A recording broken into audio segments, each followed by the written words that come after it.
Hey, how you doing? This is John, and welcome to John's Long Box. Today, I'm doing another back issue bonanza because I'm a crazy person. I bought a bunch of back issues. I'm trying not to, but I'm weak. I'm weak. All right, so this is AC Comics Thrilling Science Tales #2. Uh, I really like the thrilling fantasy tales or fantasy features. I forget what it was called, but the #1 was one of the best comics I read in a long time. #2 was a big disappointment, and so I picked up the Science Tales, and I think it's just going to be reprints of older, like Golden Age comics. But I do like the name Stormy Tempest, and also I just opened up the box. For the most part, I'm seeing these covers for the first time because when I know what I want, I just click on it. So I see a thumbnail, so I kind of see what it was, but I don't remember. You know, when I want something, I just go and click on it. I'm that kind of impulsive guy. So this is Miss Meow. I forget who, but people in my comments were talking about Miss Meow, and I got a little intrigued, so I bought these. Oh, by the way, I got them at mycomicshop.com. I know I confused a few people when I said I got them at my comic shop. They thought they meant like my local comic shop. Mycomicshop.com is the name is the name of a service. I think it's Lone Star Comics. I think they're in Texas, and I find them to be my favorite place to buy back issues. You know, I go there first. I'm sorry, I'm weak. I go there first, then I go to the comic stores around me. And then I go to eBay, and then last but not least, I go to Mile High Comics, because Mile High Comics does have it, and they have it for the highest prices. So this is Good Girl Art Quarterly, another AC Comics. I thought this was just going to be like pin-up pictures. And what it is it's a framing sequence of Femforce, and then in the interiors is reprints of Golden Age comics. I really liked the first issue. It was all about Phantom Girl. You know, she's a DC, but she was originally a Quality comic. I really liked it. Not only did it have some great art, some great Phantom Girl stories, but then it had like a nice article about the history of the character. It turned out to be a lot better than I expected. Here's Miss Meow #5. I don't know what to expect with Miss Meow. Please don't be porn. Please don't be porn. Oh, it says 17 plus. I think I got into something. All right, this is Vortex #1. There's 5 issues of Vortex. I got this because I read that one of the issues, I think it's #3, has the first appearance of Cyberfrog. And I went on eBay. I went on eBay first, like a jerk, and it was like a bidding war, and it was like up to like $1,000. Then I went to my comic shop, and it was only a couple of bucks. So, you know, I'm waiting to see when I open it up, there's no pages, or it's like magic markered or something. But anyway, this is #1. Once I saw there was only 5 issues, and the rest of them were like a couple of bucks each, so I got all 5. All right, Star Wars. I'm slowly rebuilding my Star Wars collection. I always tell this story that it just bothered me. Like right on the cover, Luke doesn't have a red lightsaber, so I stopped collecting it because it wasn't like the TV show, the movie. It drove me nuts. I love the movie, so it wasn't like the movie. And then this is, I think the first 6 issues or the first 7 issues were the movie, and now this is them making up their own stuff. So here we got what I think his name is Jackson. He's a big green rabbit, and I heard, excuse me, I heard that they are adding him into actual Star Wars continuity. Iron Jaw. So I really liked what I read of Iron Jaw. Excuse me.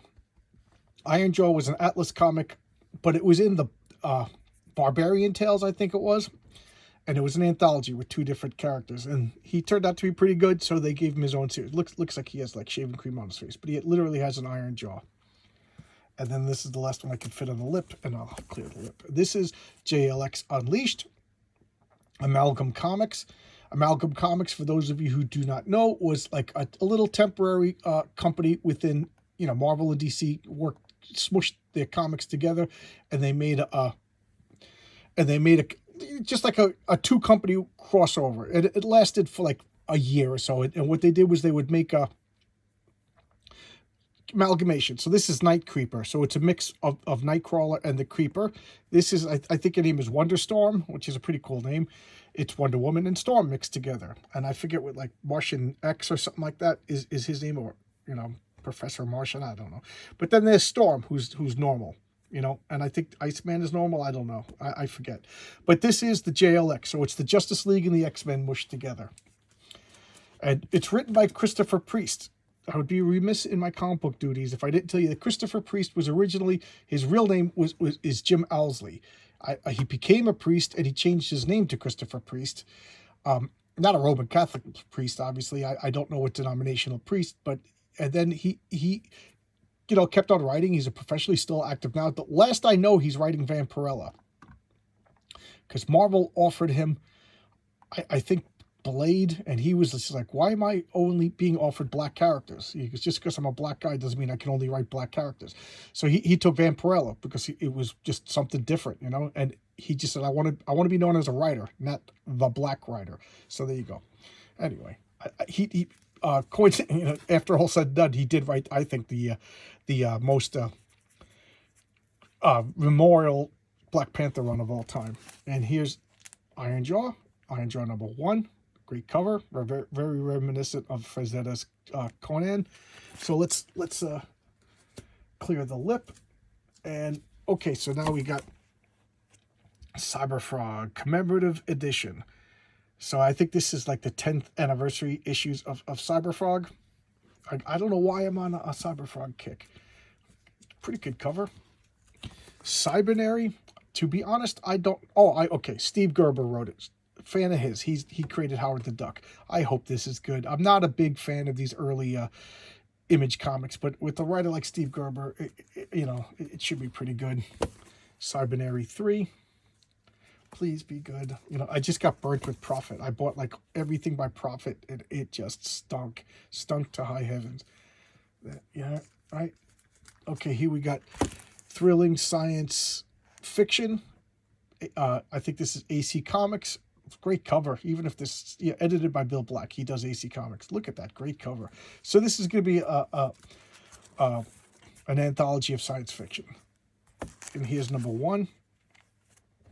Look at that. That is just an awesome cover. I love that retro stuff. I got to clear the lip. And this is Northgard, a comic that I saw around a few times as a kid. I never picked it up, but I got it now because there's some Bean World backups in it, and I know I talked a lot of smack about Bean World when I first started getting it, but it was just really bizarre, and I gotta say it won me over. The other comic at the same time was The Jam. The Jam did not win me over. The Jam I just found was too nihilistic, but Bean World, once I got past how bizarre it was, I enjoyed it, and that, I'm tracking down some of the last issues that I'm missing. Here's Iron Jaw from ill-fated Atlas Comics. Atlas Comics only lasted, I think 11 months or so. And this is their Barbarian title. A lot better than the one story I read was a lot better than I thought. And this is Cybernary number 5. This looks awful. I'm taking a risk on a Steve Gerber comic. Vortex number 5. That's a pretty good cover. Pretty cool cover. It reminds me of Sam Keith. Is that Sam Keith? Chris Martin, I think the guy who does Creed. Speaking of Creed, here we go. Cyberfrog versus Creed. I don't know anything about Creed. I really don't. I got the Comicsgate Indiegogo comic. I haven't read it yet because I want to pick up some other Creed comics before I read that. White Widow, I know nothing about this, and I can't remember who was in the comment section talking about Miss Meow and White Widow. I blame you. So here's Cyberfrog, Reservoir Frog. Eric Larson cover. I just find that funny. Eric Larson and Ethan Vescava working together. It's like extreme left and extreme right. You see, we could reach across the aisle and work together. At least the right can. All right, Cyberfrog, Reservoir Frog number 2. I have to clear the lip again. The lip. This is the second and last issue of The Cougar. It's awful. Stuntman, he just goes and fights monsters, Hollywood stuntman fights monsters. The premise sounds better than it is. And this is this is not the last issue. Okay, I thought it was. This is Marvel Super Special number 3. This is the oversized edition comics. I don't know why I'm getting these, but I'm getting them. I remember seeing Close Encounters. It was a big deal when it came out. It was a phenomenon when it came out. Here's Miss Meow number 3. Please be good. Please don't be porn. Although it says 17 plus right there. This is Vortex number 3. I think this is the first appearance of Cyberfrog. I could be wrong. And here's Iron Jaw number 4, the last issue. The last issue. This is Marvel Superheroes number 8. I when I first started reading these, I was like, these are not that good. And I was like, I bet you these are tryout books. And it's been confirmed that these were tryout books. What Marvel did was they got some talent that they weren't sure about. They put them in. They gave them like little assignments. Some of them 8 pages, some of them 10 pages, and then every 3 months they would collect them all and put them out. And the only thing that I think there was like 13, maybe 15 issues. The only thing that lasted out of all 15, and these are big. These are like annual size. The only thing that came out of it was Squirrel Girl. And this is Cyberfrog 3rd Anniversary Special number 2. So there we go. I don't know if this is a reprint of stuff I already have. So there you go. This is my back issue bonanza for today. Come Wednesday at 7 p.m., I'm going to have Josh Martin of Dead at 17 and T-Bird and Throttle fame. We're going to talk about comic books, and he's a great guy, so I'm really looking forward to it. I love his art. He's just a great guy. There's nothing else to say about that, but I'm a big fanboy. And I haven't said this in a while. I appreciate all you guys. You know, you're making this so much fun. I've been getting a lot of views lately. I got a few new subscribers this week. Everything's going so, and I cannot believe that everybody that I've invited to come on the show said yes. And I'm just this tiny little guy in the middle of the internet, and you guys are just making me feel welcome. It's so much fun. The comments are just exploding with fun stuff. You guys are the best. I appreciate every one of you. I appreciate the viewers. I appreciate my guests. My wife for putting up with me. Thanks a lot, guys. And I will see you tomorrow with another video. Bye-bye.